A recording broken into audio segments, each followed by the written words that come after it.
Tudo bem? Boa noite a todos. Sou a professora Sônia Jaconi, da Intercom. Estamos aí ao vivo mais uma vez, né? Com o projeto Lives Cátedra Intercom, onde nós fizemos esse projeto, essa iniciativa que nasceu nessa diretoria para dar oportunidade aos grupos de pesquisas durante esse semestre, né, que é um semestre tão atípico que nós estamos vivendo, para os grupos de pesquisas fomentarem sobre o tema do Congresso Nacional, né, sobre as pesquisas na área da comunicação, e é uma série de 19 lives. Então, nós estamos aí já caminhando para o final, a última será no dia 7 de julho. Então, para a gente começar, a gente agradece todos os grupos de pesquisas, em especial hoje, o grupo de pesquisa Telejornalismo, que apresentou para nós a proposta, né, a reinvenção do telejornalismo em tempos de pandemia. Então, nós agradecemos muito ao grupo de pesquisa que trouxe esse tema tão relevante, tão oportuno, tão necessário para ser discutido com todos. Então, nós agradecemos ao grupo de pesquisa, agradecemos os proponentes, né, que nós vamos anunciar agora, e principalmente os repórteres, né, que nós iremos apresentar, que vai falar um pouco, né, vai discorrer um pouco em cima deste tema. É um projeto que está dando muito certo, é um projeto que está tendo um alcance nacional muito bom, a gente está muito feliz, porque a gente vê que está tendo uma repercussão muito positiva, inclusive, não só no território nacional, mas também alcançando, né, outros territórios aí, outros países. A gente está recebendo informações muito positivas. Então, hoje, nós temos aqui como coordenadores dessa live a Edna de Melo Silva, que vai coordenar da Unifesp. Boa noite, Edna.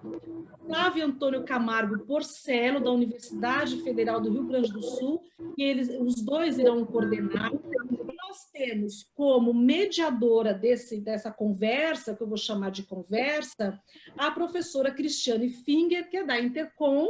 Olá, professora, e também da PUC do Rio Grande do Sul.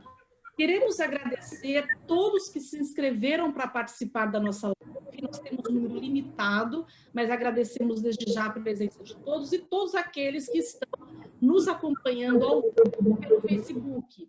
Lembrando que toda essa conversa ela está sendo gravada e os professores nas universidades podem, já sabemos que estão utilizando, inclusive para cumprir hora crédito, né, para as atividades complementares, ligada ao apoio das universidades.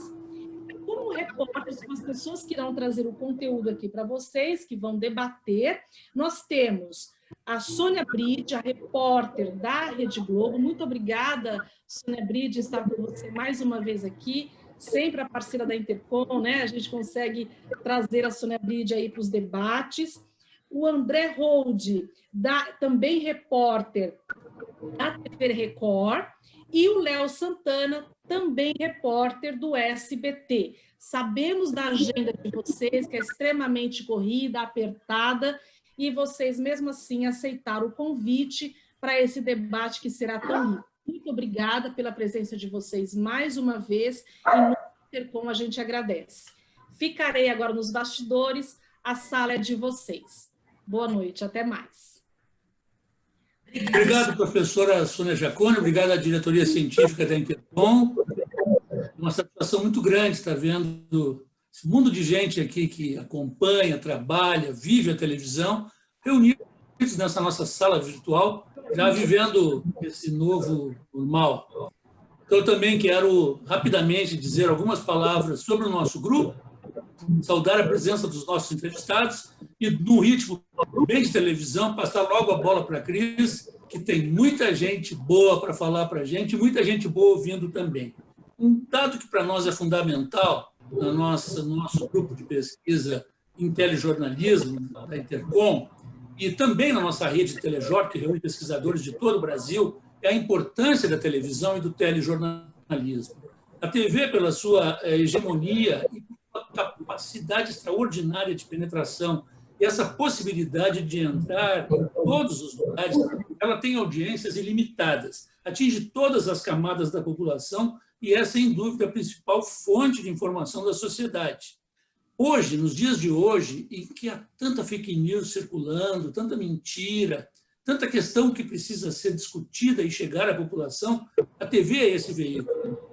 Infelizmente está acontecendo, parabenizo a Intercom pela iniciativa, mas está acontecendo essa live num momento muito importante, que é um momento de esclarecimento, um momento de mudanças e um momento em que as pessoas estão vendo como nunca viram na televisão. Ela hoje é uma necessidade, é um gênero de primeira necessidade. E que bom que nós estamos aqui, vamos ficar durante esse período, as próximas 1h30, conversando e ouvindo profissionais da linha de frente do jornalismo brasileiro. Então, eu saúdo aos três, agradeço muito a presença. Sônia, é um prazer enorme te rever aqui, acompanhando o teu brilho sempre na Rede Globo. Muito feliz que esteja com a gente. Obrigado por estar aqui. O André Rode, também, colega da Record, uma satisfação enorme ter aceitado o nosso convite.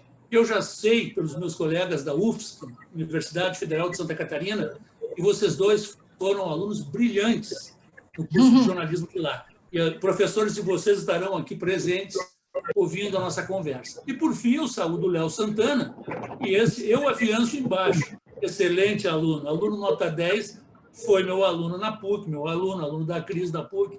Obrigado, Léo, por tu também estar conseguindo, assim como os dois colegas, abrir espaço na tua agenda para vir debater com a gente. Saúdo a Edna, que está aqui do meu lado na tela, recebendo as notícias do público e as informações e perguntas que a Cris vai transmitir para vocês. E informo que tem 145 pessoas inscritas na nossa live. 145 pessoas. A audiência no Facebook é ilimitada também. Então, como todo mundo quer ouvir vocês, Cris, Obrigada, Marcelo. Bom, eu acho que vou ter que agradecer novamente vocês. A gente sabe que vida de repórter é uma vida difícil. Eu sei o quanto é complicado sair um pouquinho para atender um convite desse da academia, mas eu acho extremamente importante esse encontro da academia, das universidades, da pesquisa, do ensino, com o mercado de trabalho. Um não vive sem o outro. E para a gente começar já as perguntas, que na verdade vocês é que são as pessoas que a gente quer ouvir, eu vou pedir que todo mundo que está participando, que não seja do grupo, por favor, feche os seus microfones e os seus vídeos, porque aí a live fica melhor e a gente dá destaque para os nossos convidados. Bom, assim, a primeira questão para a gente começar, e a gente tem várias questões que são do grupo de pesquisa do telejornalismo, mas certamente a gente também vai ter muita questão do público, né? Das perguntas e curiosidades do público. Então, eu vou pedir aos convidados, e eu sei que são todos de televisão e conhecem o tempo de televisão, né? A gente que trabalha em televisão sabe o quanto é precioso, e vocês, por favor, desenvolvam seus argumentos, seus pensamentos com objetividade para a gente passar por uma série de assuntos. O primeiro, é óbvio, não poderia ser a questão da pandemia e a rotina do trabalho dos jornalistas, né? A pandemia está atingindo vocês no dia a dia. A gente, como telespectador, vê uma série de mudanças, mas como estudiosa e como ex-repórter, eu sei que isso deve estar mudando muito a rotina de vocês. Na apuração, na hora de entrevistar, na hora de fechar texto, na hora de editar. Então, eu gostaria de saber que mudanças são essas, no que elas são positivas e no que elas são negativas. E assim a gente começa o nosso encontro, a nossa conversa. Sônia, ladies first, por favor.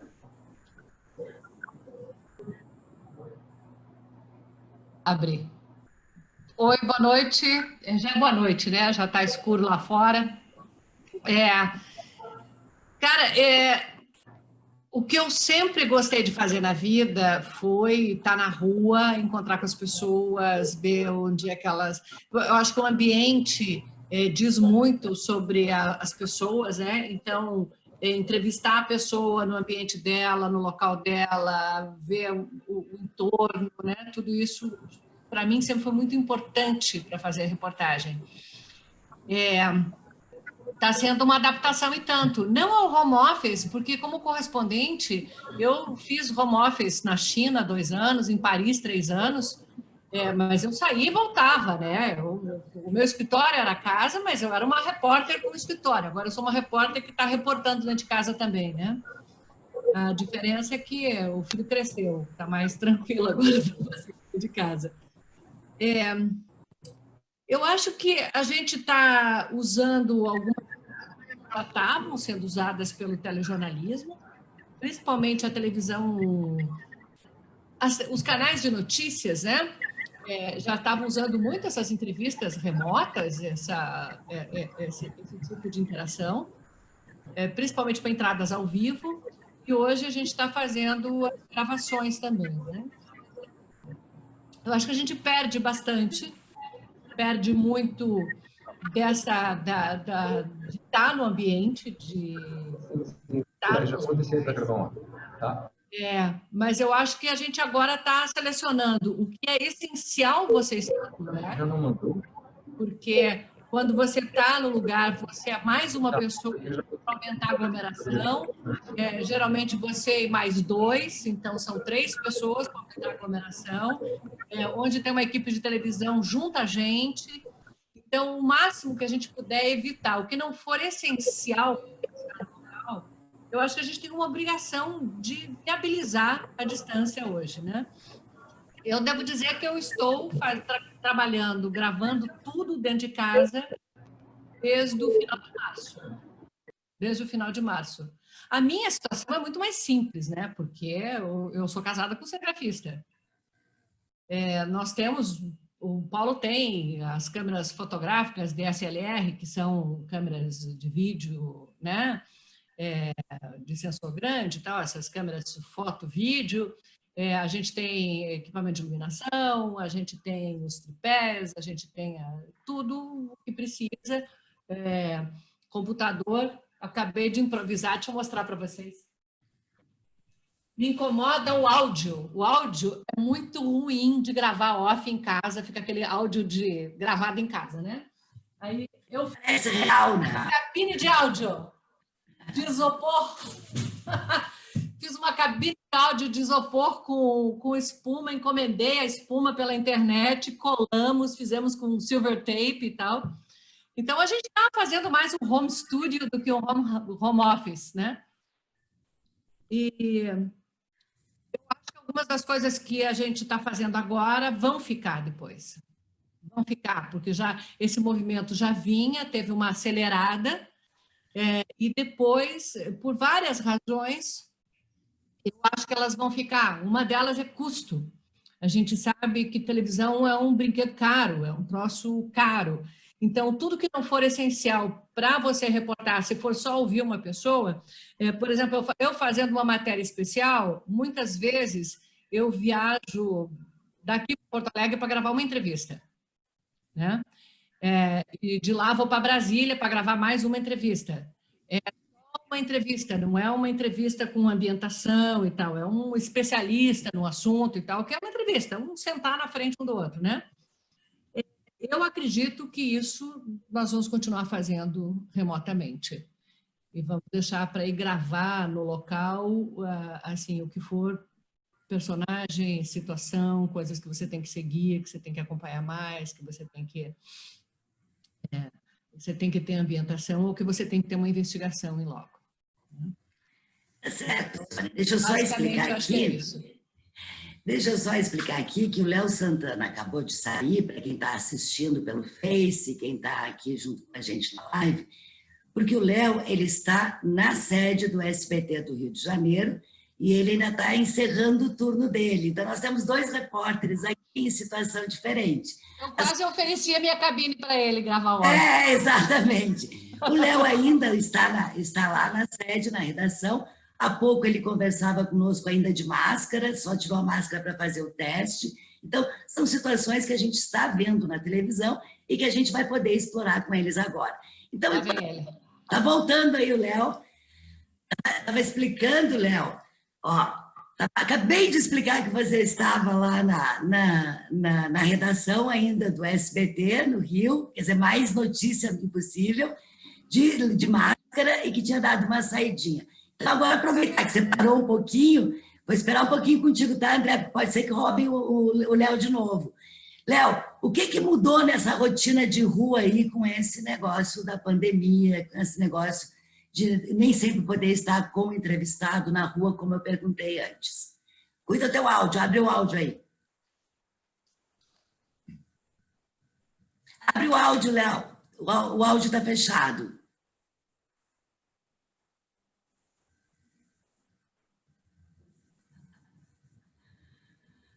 Então, vamos deixar enquanto o Léo não abre. André, abre o teu áudio e vamos tocar. Diga lá como é que mudou a sua rotina.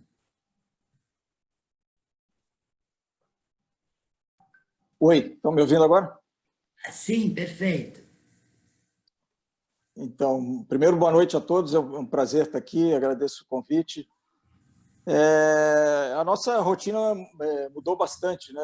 A Sônia já falou um pouco aí sobre os cuidados que a gente vem tomando, né?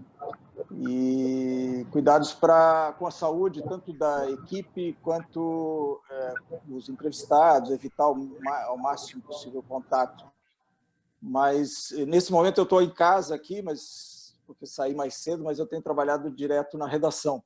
Tenho ido para a redação direto e, às vezes, algumas entrevistas a gente ainda faz na rua, mas procura fazer muita coisa pela internet, justamente para evitar esse contato, né?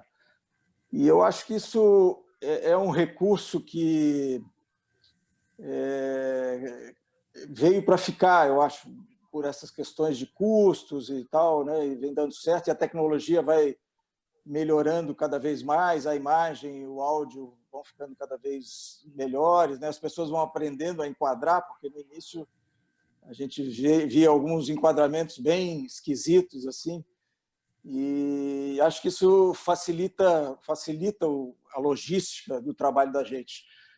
Mas nada substitui o contato direto, você está na rua, vendo o que está acontecendo, vendo as coisas que acontecem no caminho para a entrevista marcada, e eu acho que fica a coisa fica mais fria, né? Você não tem um contato direto com o entrevistado, por mais que você possa ligar depois de gravar uma entrevista por Skype, você pode ligar e tirar dúvidas, levantar outras informações, mas estar no local e rodar por aí, andar pela rua, vendo o que está acontecendo, nada substitui, né? Mas isso são questões assim mais estéticas e de logística, assim. Eu acho que tem outras questões que eu acho que a gente vai aprofundar mais, mas que tem a ver com o conteúdo, né, do que a gente está produzindo todos os dias aí, porque acho que a pandemia pegou o Brasil assim num momento de muita turbulência, um momento delicado, de muita polarização política, e isso assim foi um péssimo momento, acho que também para a imprensa, né? Porque a gente sente, justamente por causa dessa polarização, a imprensa vem sendo hostilizada, enfim, essa coisa toda. Mas isso aí a gente vai aprofundando aí. Vamos discutir isso também. Enquanto eu não consigo fazer o Léo aparecer, porque ele fugiu de novo, a Sônia está pedindo para mostrar a cabine de áudio de novo. Você pode mostrar? Vou mostrar mais de longe aqui, fica mais fácil. Ó, é uma caixa de isopor, tá? E de um dos lados, ela é toda forrada com essa espuma caixa de ovo, que chama, né? E, na verdade, para usar, faz assim, põe em cima da mesa, né? Aí eu entro aqui, boto lá dentro do meu computador para ler, o telefone, aí eu entro e fecho a cortininha aqui. Aí você tem uma cabine de áudio com a qualidade de áudio igual àquela cabine lá da Globo. Traquitana, Sônia, muito bom. Essa eu não conheço. Não é? 30 anos de TV. Nos primeiros dias, para gravar o áudio, para não ficar aquele áudio estourado, né? O que a gente fazia? Tem um microfone, né? Um microfone externo que a gente usa para gravar off e tal, né? Mas ficava... Então, tinha que botar um monte de travesseiros e um cobertor em cima. Aí eu começava a gravar, aquilo desabava. E para você gravar um texto de 7, 8 minutos, uma matéria do Fantástico, é grande, né? Quando terminava, eu estava assim, exausta, e eu sentia que a narração também não estava boa. E eu pensei que tinha que ter um jeito de fazer uma cabine que eu boto em cima da mesa. Muito legal. Muito legal mesmo. Agora que está por telefone, quem sabe você consegue responder as mudanças aí. Sei que está na correria, mas qual é a mudança maior aí na tua rotina? Bom, em primeiro lugar, desculpa, viu, por esse improviso que aconteceu. Na verdade, eu estou trabalhando, né? Estava fechando a matéria que está abrindo o jornal, então foi uma correria para conseguir chegar aqui a tempo, abrir o Zoom, mas está dando problema, então aquela máxima do jornalismo, se não deu, tem que improvisar, e fui para o celular. Né? A Cris, quando falou, né, disse, o Léo veio da redação. Até isso para a gente mudou aqui. Né, por questões de segurança, a gente está trabalhando em 2 prédios separados, né, o que nunca aconteceu. Eu, como repórter, sempre pude entrar na redação. Agora eu não estou entrando mais na redação. Os repórteres, os auxiliares e os cinegrafistas ficam no prédio do administrativo, e no outro prédio do SBT ficam editores, as chefias e a apuração, por uma medida de precaução, né? A Sônia Bride estava falando agora essa questão do áudio, né? E isso também muda até para as equipes, né, que estão vindo trabalhar na TV, porque aqui no SBT, e eu sei que na Band também, os repórteres, e talvez na Globo também, eu consigo identificar em alguns jornais isso, a gente não grava mais em cabine de áudio dentro das emissoras, perde um pouco a qualidade, mas por questões de segurança a gente grava no carro, né, para não ter contato com outras pessoas. E isso, como eu falei, né, a gente vê no jornal, o áudio não está perfeito, está um pouco metálico, a gente consegue identificar, esse áudio foi gravado dentro do carro. Aquilo que a Cris e o Porcelo falaram também, que há questões que a gente identifica no vídeo e outras que não se identifica no vídeo, eu diria que um dos exemplos, e que em TV a gente sempre aprende que imagem é fundamental, né? E hoje em dia, quando você pega uma pauta que é toda com gravação de Skypes, tem que ter um trabalho redobrado, que começa lá na pauta, ou seja, como a gente vai produzir imagens para isso. Daí a própria fonte acaba virando cinegrafista, acaba produzindo imagens para isso. Eu diria que a gente nunca viu, né, tanto arquivo, tanto imagem de arquivo sendo utilizada, né? Isso é outra coisa que a pandemia trouxe. Em relação aos cuidados que a gente toma, tem muita coisa que não aparece também. Aqui, por exemplo, no refeitório, a capacidade está limitada, né? Tem a testagem que a gente acaba tendo que fazer sempre quando tem contato com alguém que teve a doença ou com alguém que teve sintomas. A questão das máscaras na rua, né? A gente olha, tenta identificar o tipo de máscara que está usando.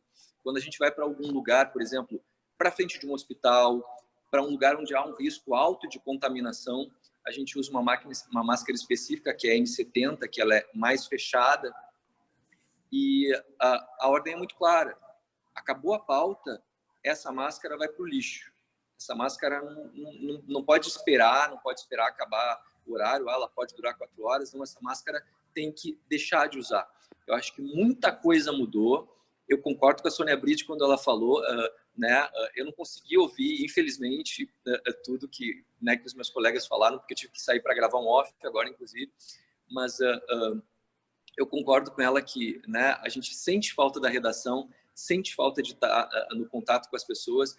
Essa questão de estar trabalhando online, às vezes causa uma demora um pouco maior, né, para que esse processo de comunicação se conclua, mas ele é necessário nesse momento, né? Isso a gente não tem dúvida. Eu acho que vocês já ensaiaram, de alguma maneira, falar um pouquinho sobre o que a gente tem ficado preocupado, é a questão da segurança de quem, de alguma maneira, o André e a Edna, acho que a Sônia também havia alguma coisa, por mais que se tente proteger, acaba ficando na linha de frente. E é estranho, né? Porque a gente fala de tanta gente que está na linha de frente, principalmente o pessoal da saúde. Eu, como professora de jornalismo, tenho dito que os jornalistas estão na linha de frente e merecem a nossa admiração e o nosso respeito, exatamente por se colocar em risco. Quem de nós, em sã consciência, sairia de casa e iria parar na frente de uma UPA ou de um hospital para manter uma conversa com o parente de alguém que está doente ou até mesmo que já morreu e provavelmente com quem essa pessoa estava confinado? Então, nós temos, eu acho que vocês estão vivendo um paradoxo. Por um lado, essa coisa do reconhecimento do trabalho, do jornalismo, dessa coisa da linha de frente. Mas, por outro lado, a gente tem visto uma série de ataques, que não é apenas ao jornalismo, que a gente pode discutir, gostaria de ouvi-los, mas muitas vezes aos jornalistas, e um ataque até de violência mesmo física, o que eu acho impensável, inacreditável e que a gente precisa de alguma forma fazer parar. Então eu gostaria de ouvi-los. André, já sofreste alguma coisa nesse sentido? Como é que tu vê essa questão da segurança, de estar lá na frente, de trazer informação, que hoje é uma coisa completa, extremamente importante, mas ao mesmo tempo ficar à mercê desse tipo de ataque? Eu acho que a pandemia veio agravar uma situação que já existe já há algum tempo, né? Desde que começou essa onda política no país, essa polarização. Há muitos... A gente vê aí casos de intimidação contra a imprensa, ataques contra a imprensa. E a gente sente na rua, né? Mesmo agora na pandemia, a gente acaba sempre saindo, nem que seja para gravar uma passagem na rua, faz as entrevistas por Skype, ou faz uma entrevista no local, e acaba sempre saindo. Então, até porque aqui em Santa Catarina a situação está mais ou menos controlada, né? A pandemia está sob controle, assim, a gente tem um pouco mais de segurança de sair. Eu continuo saindo todos os dias, gravando, indo para a redação, tem menos gente na redação, mas continuo indo para a redação e indo para a rua gravar. E a gente passa por situações toda hora, assim, de vez em quando você está gravando em algum lugar, passa alguém que grita alguma coisa, xinga e tal. E outra coisa que eu tenho percebido, assim, que já aconteceu comigo algumas vezes, de pessoas virem abordar a equipe na rua para saber o que a gente está fazendo, né? A pessoa chega, assim, primeiro olha o repórter assim, dos pés à cabeça, né? Olha de cima, de baixo para cima, assim, e pergunta o que vocês estão fazendo aí? Que matéria... Querendo saber que matéria é essa. E aí a pessoa vem e fala assim, vê lá o que vocês vão falar. É uma forma assim de intimidar, né? E acho que com essa pandemia, isso vem se agravando, né? E também porque todas essas matérias que o pessoal fala, né, a politização da cloroquina, na verdade é o coronavírus que está politizado. Então as matérias são sempre muito delicadas, porque há diversas formas de interpretar os números, por exemplo, né? Então acho que esse clima de intimidação contra a imprensa a gente sente na rua e piorou muito com a pandemia. Já sofreste algum problema na rua? Estou perguntando para ti, antes, porque ele está caminhando, eu tenho medo que ele fuja. Então, antes que ele saia correndo, a gente aproveita mais uma resposta, depois eu passo para ti. Bom, na verdade, eu saí correndo porque nessa improvisação precisa pegar o carregador para não ficar sem... né, acabar saindo da sala, então agora estou voltando para outra sala para ficar para poder tirar a máscara. Bom, eu diria que assim, agora durante a pandemia eu não sofri nenhuma intimidação, mas eu sinto que existe, né, por parte das pessoas na rua, uma tentativa de cercear. Várias vezes me chegaram, né, olharam, que emissora que você é? Você pode, você não pode. Ah, não, eu quero você gravando, eu não quero, você pode passar. E eu acho que isso tem muito a ver com algo que o André falou sobre essa questão da polarização. Eu acho que a realidade que a gente vive hoje no Brasil e no mundo acaba afetando a gente também, jornalistas, né?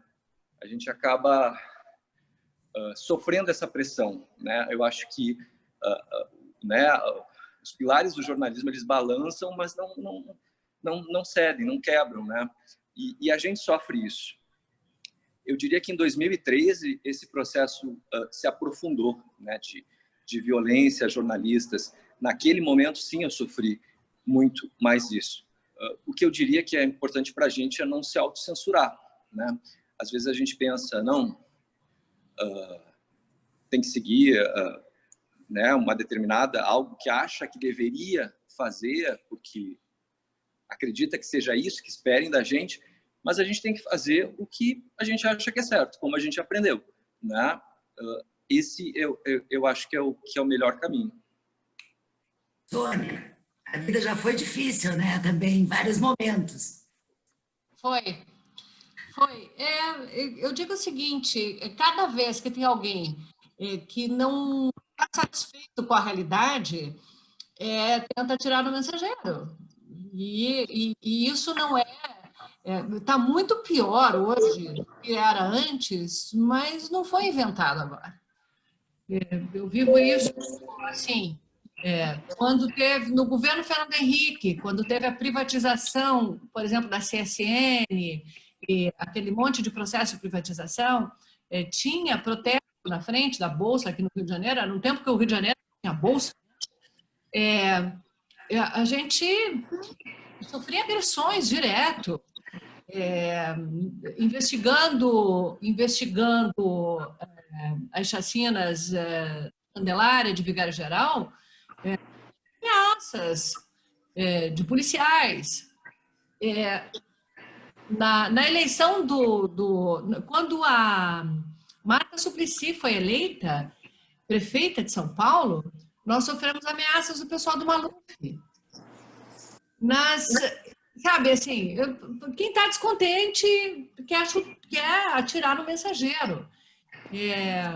Não estou dizendo que é certo, não quero normalizar isso, porque isso é inaceitável em qualquer tempo, mas isso não é uma invenção de agora. A questão é que agora isso ganhou uma certa chancela oficial, que torna tudo muito mais grave, né? Assim, se não há um incentivo, há uma omissão na condenação a determinados atos. Há uma postura agressiva de autoridades com relação aos jornalistas que faz com que qualquer cidadão reproduza essas ações, né? Então, eu tenho saído pouco à rua, porque a maioria das entrevistas a gente está gravando por Skype, né? Seja pelo Skype lá da redação ou pelo Skype em casa. Como aqui em casa a gente tem o equipamento e tudo, não faz sentido eu ir para a redação para ser mais uma na fila na redação para fazer a entrevista por Skype, né? Então, eu tenho saído pouco à rua. Eu nunca senti assim uma agressividade mais forte com relação a mim. Não sei se é porque eu sou mais velha, as pessoas já estão me vendo na televisão há tantos anos e assim, tem uma relação respeitosa, tanto de um lado quanto do outro. Mas em momentos por exemplo, as manifestações de 2013, eu fui cobrir algumas manifestações aqui no Rio e em São Paulo, e nas duas era aquele negócio, a gente vai, grava 2 minutos, se recolhe, porque começa a ter agressão, aí você volta, grava mais 2 minutos, aí você vem, e naquele momento, aqui no Rio de Janeiro, o cinegrafista foi morto. Sei o que aconteceu com o Santiago. Então, assim, essas agressões, elas não são uma novidade e não será a última vez. Pode passar esse momento da polarização maior, pode passar essa... Eu acho que é inevitável que disso aqui a gente caminhe para alguma situação mais civilizada. Não é possível que se permaneça da maneira como está durante muito tempo. As pessoas não aguentam, é muito desgastante. É muita gente vivendo com ódio, com o tempo todo, né? Isso é muito desgastante. Todo mundo quer ter uma vida mais em paz, né? Então, eu acho que são movimentos que, né, vão e vêm. Mas 100% paz eu não acredito, porque, como dizia o Milor, né, fazer jornalismo dizer o que não quer ouvir, o resto é secos e molhados. E ouvir sempre vai tentar atacar o mensageiro. É muito mais fácil você desacreditar quem deu a notícia do que você rebater os fatos, principalmente quando os fatos estão bem apurados, né? Veja o que aconteceu com a Patrícia Campos Melo, né? Então, acho que é isso. A gente vai... Aproveitando, Sônia, esse gancho, já o pessoal também está falando aqui no chat, eu vou pedir só que a maioria, por favor, fique com os microfones fechados e que desligar o vídeo, isso ajuda com que a gente tenha uma transmissão um pouquinho melhor. Aproveitando esse gancho, e o pessoal já estava falando ali no chat, nós temos hoje fenômenos, alguns que são mais novos, como, por exemplo, as fake news, ou seja, nós estamos hoje jornalistas formados com uma série de regras de apuração ética, com uma série de questões que nos preocupam. Nós temos também um conceito que na academia é muito interessante, que chama pós-verdade, a questão do negacionismo, né? Eu acredito no que eu quero, embora os fatos demonstrem outra coisa. Então, tudo isso pode, ao mesmo tempo, atingir o jornalismo, os jornalistas, mas, por outro lado, também pode ser uma valorização do jornalismo, no sentido da importância, nessa loucura toda, nessa abundância de informações desencontradas, fake news, de problemas, a gente ter uma espécie de curadoria, de mediação, de responsabilidade e de conseguir atender a comunidade nesse sentido. André, como é que tu analisa essa questão das fake news e dessa questão de negar? Hoje é interessantíssimo, né? A gente tem que fazer matéria falando de negacionismo, né? Nessa pós-verdade. Nós temos números, nós temos apuração, nós temos de tudo, e as pessoas dizem, não está acontecendo. Estranho isso para a gente. Especificamente no caso aí da pandemia, né? São muitos números e muitas vezes depende de interpretação, né? Muita gente fica dizendo, por exemplo, que o número de curados é mais importante que o número de mortos, né? Claro que o número de curados é importante, mas as pessoas que morreram, o número de pessoas que morreram é muito mais importante. E essa questão das fake news é complicado, né? Acho que faz parte de todo um fenômeno, né, que tem a ver com o crescimento das redes sociais e tal. E é difícil convencer, por mais que você faça uma apuração bem feita e apresente as reportagens bem embasadas, a pessoa que já tem uma opinião formada sobre aquilo, ela não vai nem prestar atenção, ela vai preferir a informação que vem pelo grupo de WhatsApp. Mas o que assim me chama a atenção é que como controlar isso, né?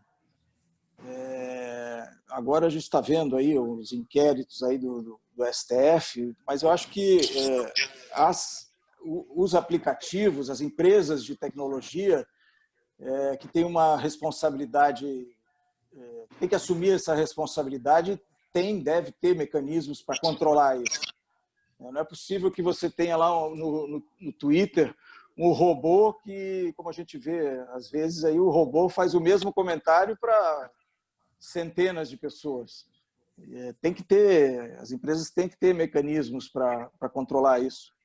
E enquanto não controlar, acho que é questão de polícia mesmo. Acho que a polícia também tem condições de ir atrás e de ver quem está espalhando fake news. Porque uma coisa é a fake news, aquelas sem consequências e tal, mas quando envolve questões como a pandemia, como a cloroquina, essas questões todas delicadas aí é crime, né? Quando as pessoas começam a fazer notícias, espalhar notícias falsas, criar, né? As pessoas que criam, tem os que espalham, mas tem os que criam. E acho que a polícia tem como identificar. É trabalhoso, mas tem como identificar. Mas, sem dúvida, é complicado, né? Esse fenômeno da pós-verdade mexe muito afeta muito o nosso trabalho, né? Eu costumo dizer assim que o jornalista ele tem o dever e o direito de fazer perguntas inconvenientes, de ser inconveniente, de botar as pessoas contra a parede, de cobrar das autoridades, do poder público, enfim. Mas quando a verdade é o que menos importa, né? Quando entra nessa fase da pós-verdade, do negacionismo, a gente é complicado, né? Porque aí você pergunta, você questiona e a resposta é sempre pela tangente ou com mentiras, enfim. Mas a gente não pode desistir, né? Eu queria dizer também que foi a Karine que me ajudou nessa pergunta, tá? Que eu não fiz sozinha. A gente está atento, eu estou olhando um pouquinho aqui o celular, porque, na verdade, eu estou vendo as perguntas que estão entrando no chat, tá? Léo, e aí? Fake news e pós-verdade. Como é fazer jornalismo numa era com esses conceitos novos? Olha, eu diria que realmente é um cenário preocupante, mas eu acho que quando a gente começava a se discutir a perda, né, da hegemonia da TV, da credibilidade da TV, do espaço da TV dentro dos meios de comunicação, as fake news, na verdade, estão servindo como um trampolim para a TV, para o telejornalismo e para o jornalismo se reafirmar, né? Como o André falou, a gente não pode mudar a cabeça de ninguém, né? Os jornalistas não têm poder de mudar a cabeça de ninguém. Mas Adorno, com a teoria do Agenda 7, já dizia, os meios de comunicação podem agendar a população, né? Agendar os espectadores, telespectadores, no caso da TV. E essa agenda que já vinha, né, acontecendo, que já vinha sendo seguida pelos meios de comunicação de combate às fake news, agora se tornou mais importante ainda. E o que eu achei muito interessante durante a pandemia é que essa agenda de combate às fake news elevou, né, com pesquisas comprovadas, de que a TV, né, a televisão, o telejornalismo é o meio de comunicação mais confiável para os espectadores. Ou seja, nesse cenário que a gente vive, né, onde o inimigo a gente não vê, é um vírus, né, é um cenário de guerra, um cenário de aflição, onde as pessoas não sabem como vai ser o dia seguinte, elas buscam informação, elas estão buscando informação onde confiam. E confiam no telejornalismo, principalmente nos veículos de comunicação tradicionais, né, comerciais, públicos, mas tradicionais, mas estão buscando a informação com credibilidade, a informação que tenta desmistificar essas fake news, a informação com apuração. Então, nesse sentido, nessa reinvenção do telejornalismo, né, o tema do nosso encontro, eu acho que isso é muito importante de se ressaltar. As fake news, elas são extremamente prejudiciais, elas podem, né, acabar com a vida das pessoas em vários sentidos, com perda de vida mesmo, com mortes, ou com reputações, ou com ideias, né, ideologias, mas o trabalho dos jornalistas no combate a essas fake news, de certa forma, tem elevado ainda a importância do jornalismo nesse momento. Tanto em termos de audiência, né, como em termos de confiança mesmo do espectador, do telespectador, com a televisão. Né?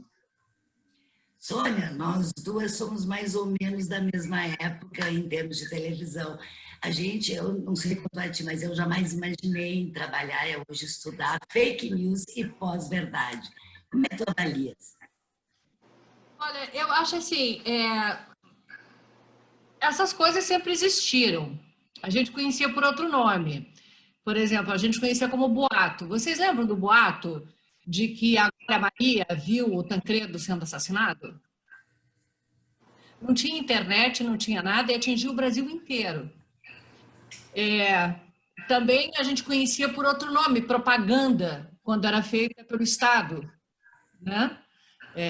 A gente estudou bastante isso na universidade, todo mundo conhece como é que funciona, principalmente nos regimes autoritários. Era fake news espalhada, construída pelo Estado para criar determinadas situações e apoios e consensos e subjugar outros movimentos. A gente viu também campanhas contra a verdade, isso também pré-internet, aconteceu nos Estados Unidos, ou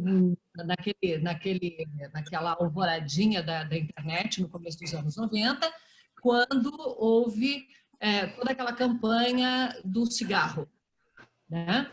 As empresas de tabaco contrataram escritórios de lobby, advogados e tal, as mesmas empresas de advocacia e de lobby que agora trabalham no negacionismo do clima, né, para criar, para difamar as pessoas que estavam, difamar os cientistas, difamar a ciência, para negar as coisas que eles já sabiam, que faz mal, que provoca câncer e tudo mais, para tentar não pagar as ações.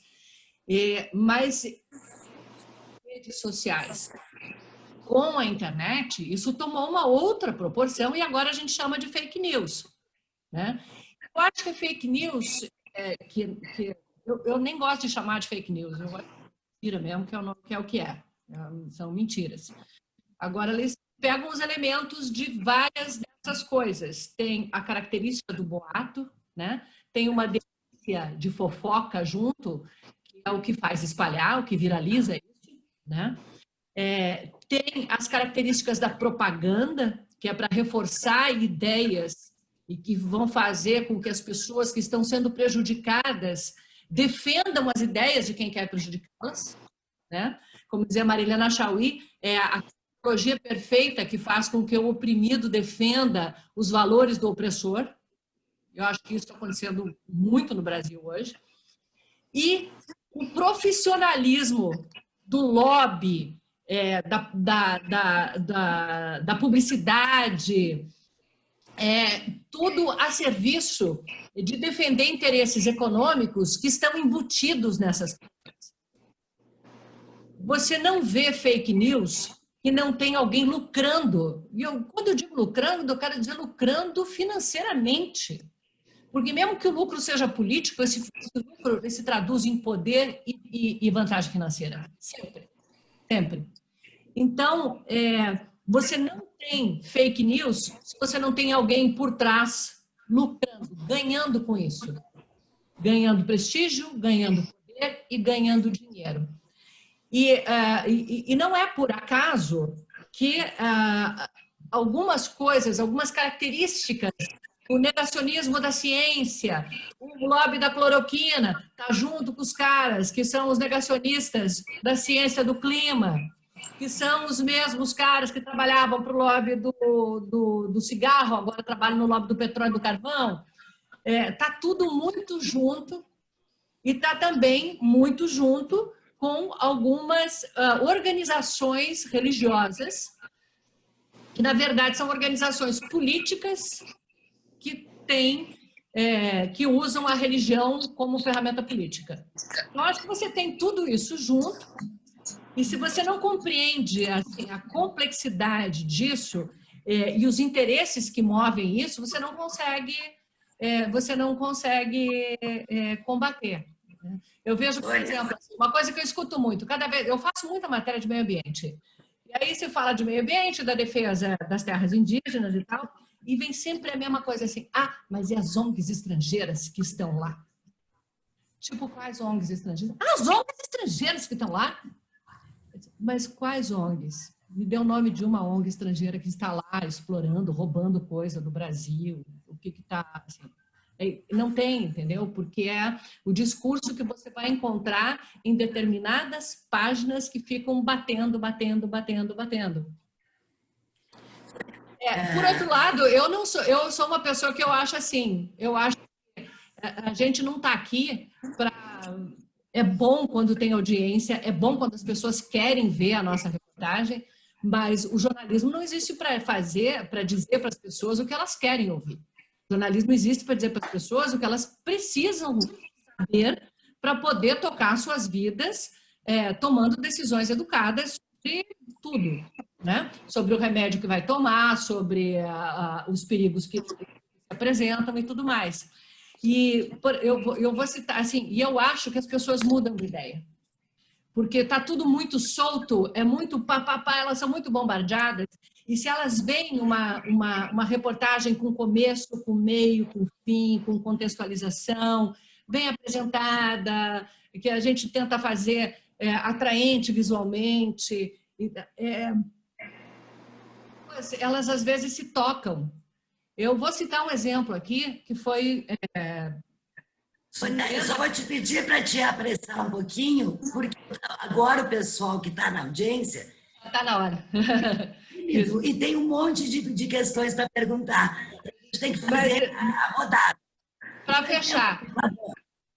fechar, fiz uma matéria sobre direitos humanos dos 70 anos da Declaração Universal dos Direitos Humanos, em plena campanha eleitoral, onde direitos humanos estavam sendo tratados como um câncer.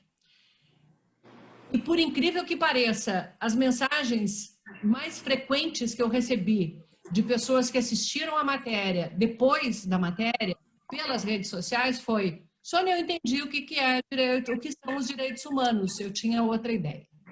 Então, a gente não pode desistir dos assuntos, a gente tem que fazer o que tem que ser feito, como disse o Léo. A gente sabe o que é que tem que ser feito, e o que tem que ser feito a gente tem que fazer e pronto, e se vier bordoada, que venha, e se vier elogio, ótimo. Gente, eu vou tentar juntar aqui algumas perguntas. Está conosco o professor Carlos Kober, que foi meu professor, então, como professor, eu tenho que falar do Carlinhos. Ele foi da RBS também, da Globo aqui.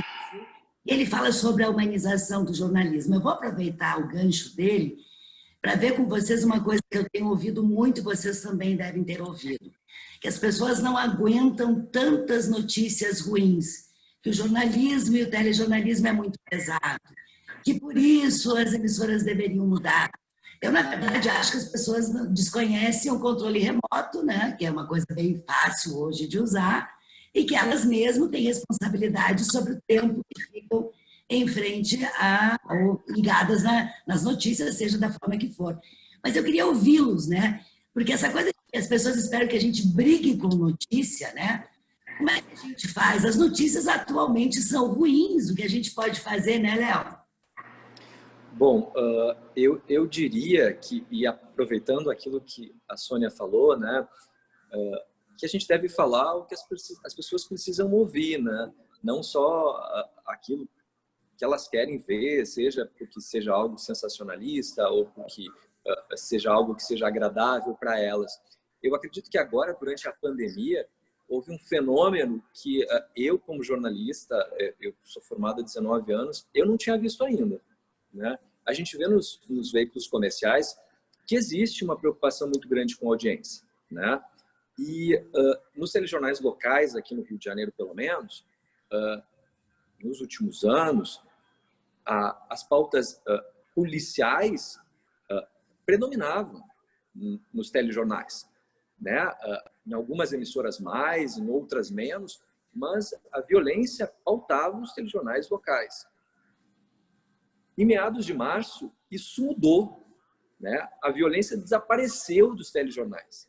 Desapareceu. A gente não via mais matéria de violência em função da pandemia, porque a pandemia pautou os telejornais, inclusive os telejornais locais, do início ao fim, e com resultado de audiência, né? Era algo que eu sempre me perguntava, quando vai acontecer de realmente aquilo que as pessoas realmente precisam ouvir, né? Matérias de serviço, não só, né, mostrando as notícias ruins, mas de serviço, orientando as pessoas, vai haver essa conexão perfeita. E aconteceu. A audiência subiu com o que as pessoas precisavam e queriam ouvir, né? Eu acho que a pandemia ela mostrou isso. É claro que, como eu falei, é meio esse cenário de guerra, de as pessoas estarem inseguras, querem informação, buscam informação. Então, isso fez com que a violência desaparecesse dos jornais. Aos poucos está voltando, mas em determinado momento ela ocupou os jornais do início ao fim, né? E, como eu disse, não só com notícias sobre mortes, né, sobre superlotação de hospitais, mas principalmente com informações de serviço, de como se prevenir, de mostrando como isso pode ser feito, né? Eu realmente quero... Essa é uma resposta difícil de se dar, né? Porque as pessoas dizem, eu não quero ouvir, eu não quero ver notícias ruins, mas quando a gente vai ver os dados de audiência, né, é aquela notícia que chama mais atenção e que muitas vezes acaba sendo a notícia mais trágica, né, com as informações, né, ruins, e que são as que dão mais audiência. Nesse mundo que a gente vive, e que é um mundo em que a gente não pode negar, né, a questão comercial também está envolvida, esse balanço entre audiência e interesse público, né, é preciso encontrar um ponto perfeito, e por incrível que pareça, num cenário de caos como esse da pandemia, isso aconteceu, se a gente for observar. E aí, a gente também cansa de dar só notícia ruim, né? O público acha que o jornalista gosta de dar notícia ruim. Eu tenho certeza que a gente também gosta de dar notícia boa. Mas hoje as notícias não são tão boas. E aí? Eu acho que isso tem a ver com assim, um desconhecimento das pessoas de qual é o papel do jornalismo na sociedade, né? Claro que a gente gostaria de dar só notícias boas, mas não é para isso, né? Você quer notícia, quer entretenimento, o entretenimento existe para isso, para falar de coisas agradáveis e tal. E o papel do jornalismo é justamente esse de falar sempre daquilo que é de interesse público, né? E o que é de interesse público, às vezes, não é interesse do público, né? É uma diferença de interesse que as pessoas... O que as pessoas querem ver nem sempre é o que é de interesse público. E nesse momento aí da pandemia, a gente está tendo aí, às vezes, pelo menos no início e até agora, jornais monotemáticos, né? Que do início ao fim é só sobre a pandemia, mas isso é que é o importante que se fale e se traga todas as informações para a orientação das pessoas, enfim. E acho que, como o Léo falou, aí tá dando audiência, por um lado também porque as pessoas estão mais em casa, mas elas poderiam estar fazendo outras coisas, mas está dando audiência porque é informação sobre a saúde que interessa para as pessoas precisam dessa informação. A gente está vendo agora na pandemia o quanto as pessoas precisam de informação confiável, informação checada por veículos tradicionais que não vão trazer notícias falsas, enfim, que possam ser confiáveis. E as notícias boas?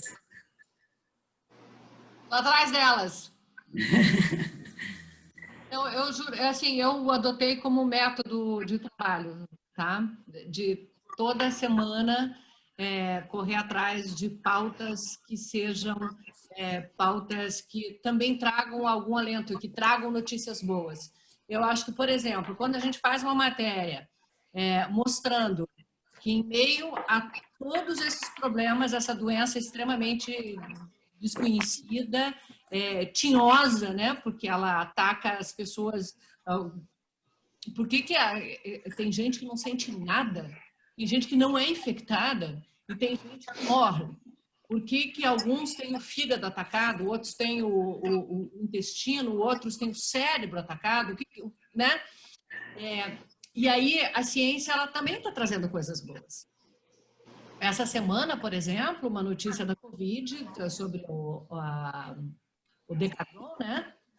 Uma notícia importantíssima, diminui em 1/3 as mortes. Você imagine uma atitude qualquer, uma descoberta qualquer, uma política pública que diminuísse em 1/3 as mortes violentas no Brasil. E a gente, só pela Covid, já morreu mais gente do que morre por ano de morte violenta intencional no Brasil. Nós já passamos desse número. Então, assim, a gente tem boas notícias, a gente só tem que entregar também como boa notícia o que é boa notícia, né? O Brasil é bem fértil em produção de coisa ruim, né? Vamos combinar? Vamos combinar? É Mariana, depois vem Sobradinho. A gente não aprende com os nossos erros, né? A gente tem tem Covid nas favelas e a polícia entrando e atirando e matando criança dentro de casa. A gente tem isolamento social e a mulher que obriga a empregada a ir, carregando o filho junto porque não tem creche. Aí faz a mulher passear com o cachorro e não cuida do filho, a criança morre. Então, assim, o Brasil é muito competente em criar notícia ruim, né? Não é culpa nossa. Não é culpa do carteiro, né? Não é culpar o carteiro pela casa. Outra coisa que eu escuto muito assim, essa histeria, a imprensa fica criando uma histeria. Gente, 50 mil mortos não é motivo para a gente dar bastante espaço no jornal? 50 mil vidas não valem bastante espaço no jornal? É histeria? E o que é importante, então? Defina importante para mim. Porque na minha definição de importante, nada bate isso. Gente, tem várias perguntas aqui, estou tentando dar conta de tudo, é muita gente, mas quase todo mundo está perguntando sobre o futuro do jornalismo, né? A gente ainda falta, a gente já está na última meia hora, talvez a gente comece a encaminhar por isso. Dentro dessa questão do futuro do jornalismo, alguém falou das lives. Hoje as lives estão em todos os lugares, nós estamos fazendo uma live, e nós, de pesquisa da Rede Telejor e do grupo de pesquisa da Intercom, a gente costuma dizer que a televisão está transbordando. Na verdade, tudo é televisão, está em todos os lugares. E nós estamos nas lives também, não é à toa que as pessoas já sabem enquadrar, né, André? As pessoas já sabem gravar, que as pessoas já sabem... aprendendo. Tudo é a produção de sentido da televisão. Eu queria ouvir você sobre essa expectativa do futuro do jornalismo de televisão. Bom, acho que a gente, né, sei lá, é uma pergunta que parece que a gente se faz diariamente, né? Até quando vai? Até quando vai? Até quando vai? E de repente aparecem né, esses momentos em que o telejornalismo se mostra mais que fundamental, né? Eu acho que o telejornalismo nunca vai desaparecer, nunca, porque a gente é humano, o telejornalismo tem uma qualidade que é a imagem, o ser humano precisa ver outros seres humanos, precisa experienciar, né, o que os outros estão passando, então pode migrar para a internet, pode ser por meio de live, mas o telejornalismo sempre vai existir. Existe, é claro, a gente vê essa tendência, né, do vivo muito presente, mas eu tenho minhas dúvidas se tudo vai virar vivo, né, vivo o tempo todo. Eu confesso que quando vejo emissoras estrangeiras, eu canso um pouco daquele vivo o tempo todo, né? Estúdio, rua, lives, daí divide entre 4, 3, 5 pessoas. Eu acho um pouco cansativo. É muito bom ver uma matéria editada, uma matéria né, com imagens que enchem os olhos, né, que facilitam a compreensão. Eu acho que essa pandemia ela traz questões que a gente já vinha, né, observando, que já vinha utilizando, como o Skype, como lives, e isso se torna necessário nesse momento. Mas eu acredito ainda que o jornalismo onde a gente grave, vá na casa das pessoas, o telejornalismo que a gente vá na casa das pessoas, em que busque a melhor imagem, em que fique olho no olho, isso vai continuar existindo, não importa a plataforma, mas isso vai continuar existindo, né? Não tem como ser diferente. André, temos futuro? O telejornalismo tem futuro? O jornalismo tem um bom futuro? Com certeza. Quer dizer, espero que sim, né? Quem me dera saber qual é o futuro do telejornalismo, como vai ser. Mas eu acho assim, eu acho que vai ser muito influenciado pela tecnologia, né? A gente está vendo agora esses recursos de entrevistas feitas pela internet, é uma coisa que acho que veio para ficar.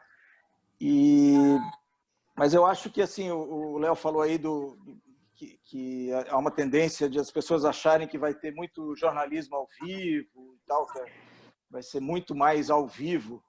Eu já penso o contrário. Eu acho que esse imediatismo às vezes é improdutivo e chega a ser cansativo, né? Quando você não tem notícia, porque a notícia às vezes se esgota também. Você dá a notícia e aí fica ali enrolando e não tem mais novidade nenhuma, mas você tem que manter o assunto. Eu acho que isso é cansativo. Eu não sei como vai ser o telejornalismo no futuro, eu posso dizer como eu gostaria que fosse. Eu acho que gostaria de um jornalismo mais aprofundado e mais analítico, né? E menos imediatismo no jornalismo, eu acho. Legal. Sônia, é o que a gente quer ou o que vai ser? Não sei o que é. Não, eu acho que o jornalismo é daquelas profissões eternas. Acho que não tem. A gente pode mudar o meio da entrega, mas o trabalho do jornalista é um trabalho fundamental. A gente pode adotar novas técnicas, a gente pode trocar do mimeógrafo para 5G, não sei o quê, mas a gente vai... Acho que o fenômeno das lives é um fenômeno interessante, mas a sensação que eu tenho nesse tempo da pandemia, eu nunca tinha feito uma live na vida. Fiz uma com o André Trigueiro e aí comecei a fazer, não por iniciativa, mas por convite, ontem agora nesse período. O que eu acho é que é muito mais motivado nesse momento pela necessidade de contato humano do que como um meio de comunicação, entendeu? Que vai substituir um jornalismo ou alguma coisa.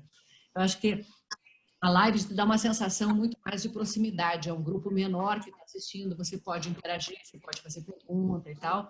Então, assim, a live é muito mais uma coisa mais parecida com o ensino do que com o jornalismo. Minha opinião. Tá? É muito mais do campo da palestra e de uma conferência do que do jornalismo. E eu acho que o jornalismo no futuro, o telejornalismo, seja ele feito em canal aberto, fechado, on demand, ou seja do jeito que for que a gente vai fazer, ele vai ter essa mistura de tudo, como já tem. Há telejornais que são mais ligados a factuais e as coisas que acontecem no momento em que estão acontecendo. Há outros que têm que fazer o wrap-up do dia, que você, tipo o Jornal Nacional, tipo os jornais do fim do dia, né, todos, que te contam como é que aconteceu aquilo desde cedo até aquele momento, né, e te dá um pouco de contextualização. Tem os programas semanais que vão tratar de um assunto durante 1 hora, ou vão ter grandes reportagens maiores, como as revistas, o Fantástico, que te dão, né? E para cada coisa a gente vai ter as ferramentas e os estilos para contar. O que eu gosto de pensar é que a gente vai fazer mais do que o André e o Léo falaram, que é fazer muito mais reportagem, imagem, estar lá, mostrar, carregar as pessoas com a gente até o ambiente e trazer de volta né, fazer com que acompanhe a gente para descobrir um assunto, para conhecer com mais profundidade, para entender melhor as coisas. Isso é o que eu gosto de ver e é o que eu gosto de fazer. Mas eu entendo que na hora em que acontece uma coisa, como hoje a prisão do Queiroz, você está ao vivo o tempo todo e as coisas estão acontecendo e você fica ali. Às vezes tem muita repetição, não sei o quê, mas faz parte do breaking news. Então, para cada coisa, para cada momento e para cada situação, a gente vai ter um estilo diferente. Eu acho também que tem uma coisa que o telejornalismo, por ser caro e porque você precisava ter um canal de televisão, sempre foi uma coisa muito assim, para alguns fazerem, né? E hoje, com internet, rede social, celular que filma, não sei o quê, tem muita gente fazendo e fazendo boas reportagens, profissionais mesmo, que estão criando o seu próprio canal, né? E entregando bom conteúdo. E eu acho que isso democratiza, isso varia, isso cutuca os profissionais acomodados que estão nos jornalões, nas grandes redes. Eu gosto dessa variedade, eu adoro essa bagunça de estilos, essas coisas, cada vez que chega uma coisa nova. A gente está aprendendo e está... Eu acho que pode haver um preconceito quanto a esse ou aquele jeito de você entregar a notícia. A notícia ela tem que ser bem feita, bem apurada, relevante. Agora, se a gente vai imprimir um mimeógrafo ou vai fazer numa rede mundial de televisão, é outra coisa. Mas que ela tem que ser a boa notícia, bem feita, bem apurada, bem contada, bem escrita. Sempre vai ter lugar para isso. A gente está se encaminhando quase ao final. Eu ainda vou passar para o Porcelo falar, porque a gente tem uma surpresinha para vocês, os convidados, gentilmente participando com a gente dessa discussão. E quase todos nós do grupo somos professores, pesquisadores, e nós falamos muito para os nossos alunos, e é óbvio, indicamos a live para os alunos, a gente trabalha com os alunos. Então, esse é um momento único que nós estamos unindo o mercado de trabalho, vocês que estão no vídeo, vocês que estão nas grandes emissoras, nós aqui que somos os pesquisadores, os professores que ensinamos, que tentamos formar os novos jornalistas. Então, é inevitável que a gente fale sobre o que é importante na formação de um bom jornalista. Todos vocês, modéstia à parte, né, já que é a Universidade Federal, é a PUC, nós aqui vários professores, modéstia à parte, a gente se esforça muito para fazer um jornalismo de qualidade, relevante, ético, e para passar isso para os nossos alunos. E eu acho que esse momento em que a gente se encontra é muito importante por isso. Então, eu vou começar. André, a formação, o que é importante na formação de um bom jornalista? Olha, eu acho que, além dos aspectos técnicos, né, que são básicos, de saber escrever um texto para TV, um texto, as diferenças de texto para jornal, TV, rádio, além de todas essas questões técnicas, o jornalista ele precisa de uma formação ampla, assim, uma formação humanista. E acho que a gente até é um lugar comum dizer que o jornalista tem que saber de tudo um pouco, mas eu acho que é por aí, né? E eu acho que tem algumas características assim que o jornalista tem que ter, né? Curiosidade, tem que ser cético também, não acreditar na primeira versão, procurar sempre apurar, levantar as informações. Isso, claro que você pode aprender, pode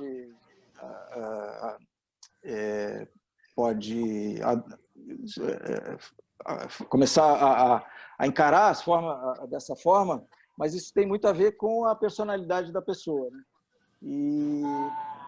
E além disso, acho que uma formação humanista, assim, você tem que ter empatia, de se preocupar com o outro, identificar quais são as questões importantes para a sociedade, enfim. E aí cada um hoje em dia acho que tem tido assim muita especialização, né? Alguns vão mais para o lado da economia, outros do esporte, enfim. Depende também muito dos interesses do jornalista, né, da pessoa. É um desafio, nós temos mais 15 minutos, então 7 minutos, Léo, para ti, 7 para a Sônia. O Porcelo vai encerrar com a surpresa e eu tenho que passar para a diretora da Intercom. Léo, o que precisa na formação de um bom jornalista? 7 minutos. Eu vou ser breve, porque eu tenho menos experiência em relação aos meus colegas, então com certeza eles têm muito mais a falar, né? O André já falou.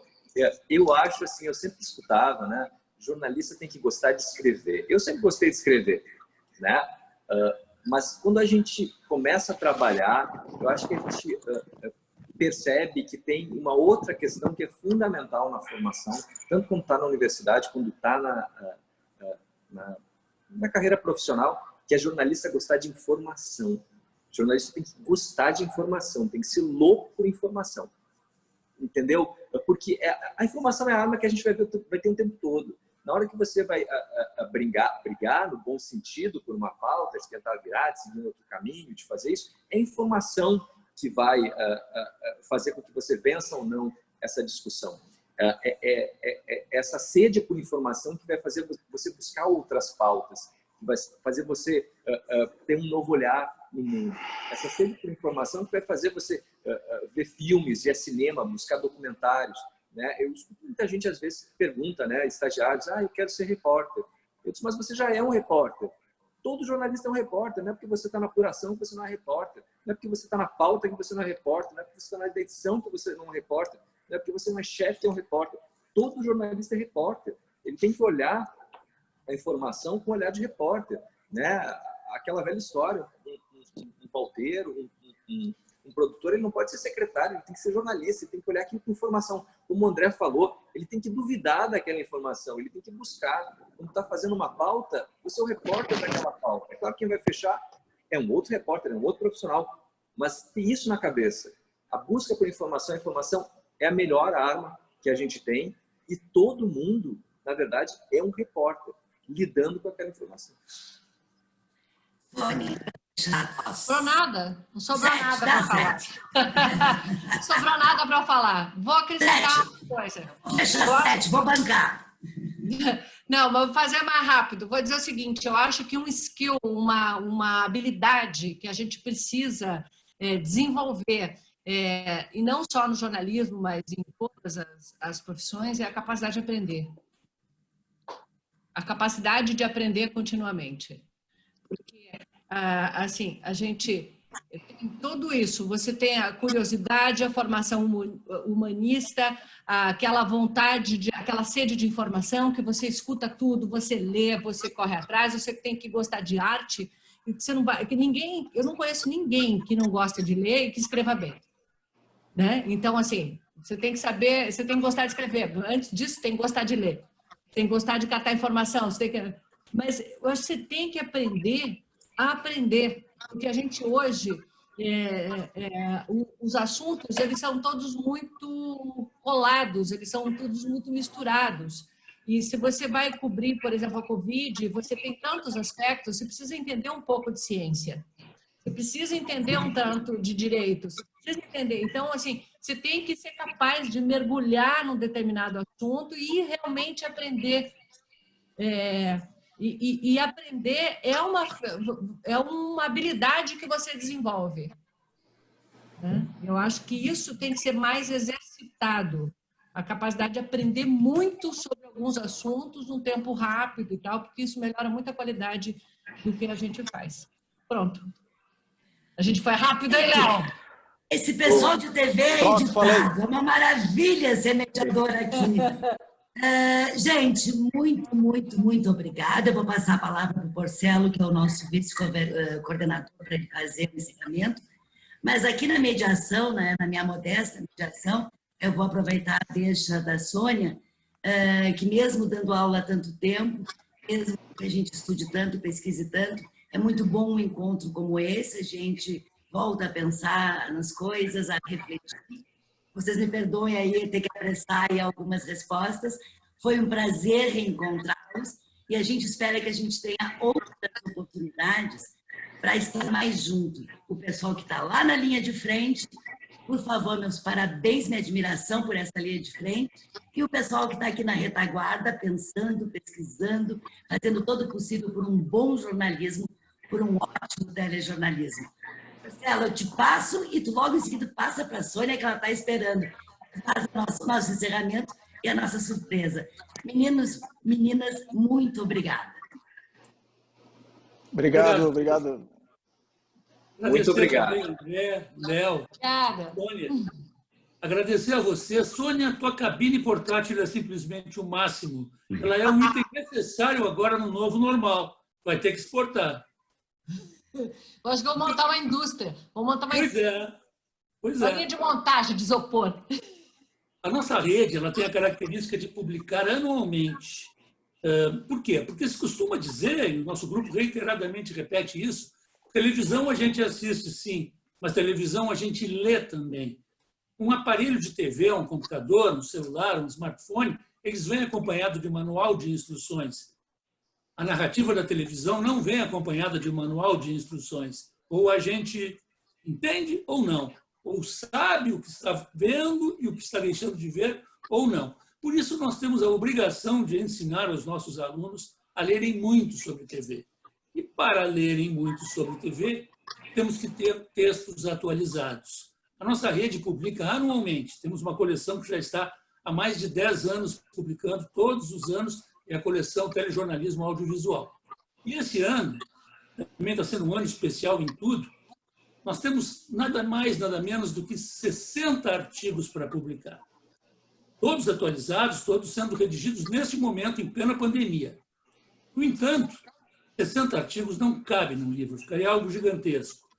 Teremos, então, 3 edições cujos títulos provisórios são... Esse provisório já está virando definitivo. Telejornalismo aos 70 anos, pois a nossa TV faz 70 anos, agora em 2020, o sentido das e o sentido nas telas. Esse é o primeiro volume, o primeiro livro. O segundo livro, a reinvenção da TV e do telejornalismo, no caso, a reinvenção do telejornalismo em tempos de pandemia. E o terceiro, esse ainda em construção, não está definido, é algo sobre o novo telejornalismo. Telejornalismo contemporâneo daqui para frente, nos próximos 70. E eu gostaria, em nome da rede, já que nós tivemos uma participação tão brilhante de vocês, nos animam tanto, nos motivam tanto, nesse momento tem 84 participantes aqui na live e em torno de 90 no Facebook, sem considerar os que já estiveram. A gente quer convidar, e eu tenho a honra de estar sendo o porta-voz desse convite, cada um de vocês a fazer o prefácio de um dos livros. Os livros serão publicados agora, no segundo semestre, os artigos estão em construção, depois a Edna, eu, os demais colegas da nossa rede, entraremos em contato com vocês para afinarmos as questões. Mas se vocês aceitarem, ficaremos muito, muito felizes, porque vocês são daqueles profissionais que nos orgulham. Ter a Sônia, o André, o Léo, como colegas lá na frente, na linha de frente, nos representando e permitindo que novos jornalistas venham aí, querendo ser como vocês são, olha, é demais. A gente gostaria de tê-los também por escrito. Topam? Que honra. Com certeza, claro. Que honra. Eu topo. Espero Espero que consiga estar à altura da tarefa. Mas, com certeza vai estar. O que vocês têm muito a ensinar, esses 90 minutos aqui passaram ligeirinho, ligeirinho, e tenho certeza que vocês continuarão em contato com a gente com vocês. Muitíssimo obrigado. E vamos nos ver agora, daqui para frente, também nas páginas. Obrigado a todos que assistiram. Eu passo agora para a Sônia Giacone fazer o encerramento.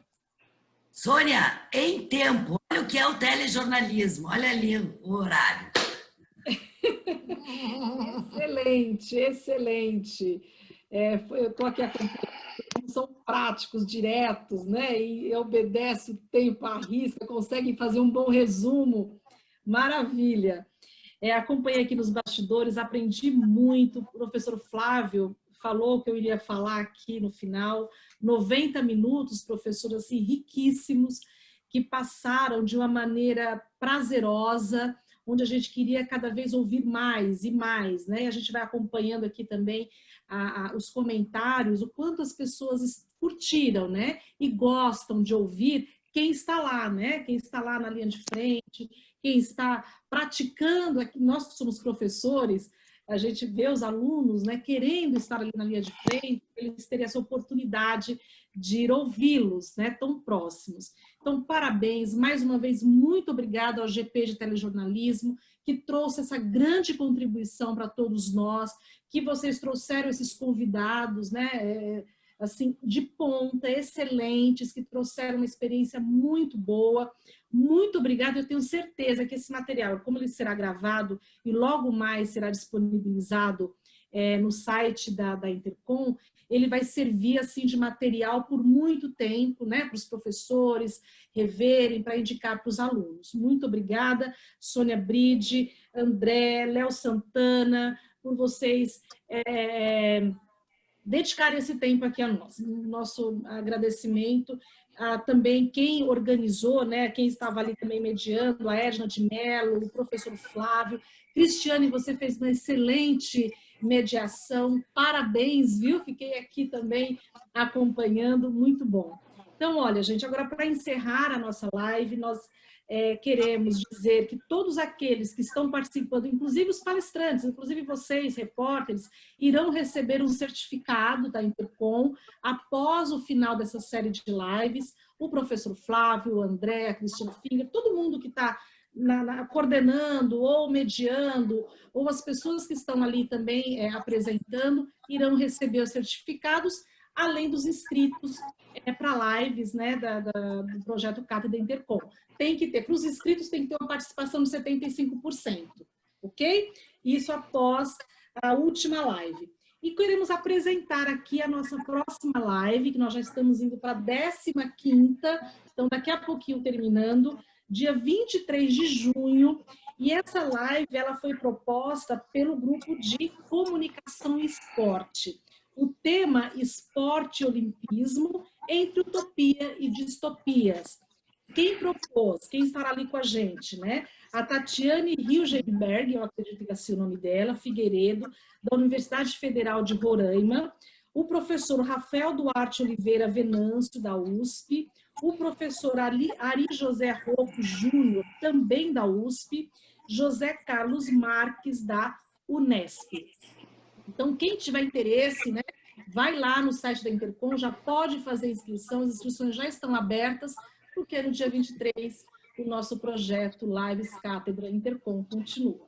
Muito obrigada aos participantes aqui da sala, aos participantes que nos acompanharam também pelo Facebook. Foi um sucesso. Obrigada. Ó, parabéns. Sobe sol, né? Parabéns, parabéns. Muito obrigada. Obrigada pelo convite. Obrigada a todos. Muito obrigada. Muito obrigado. Muito obrigado. Abração, gente. Beijo. Obrigada. Beijo. Muito grande. Muito obrigada. Obrigado.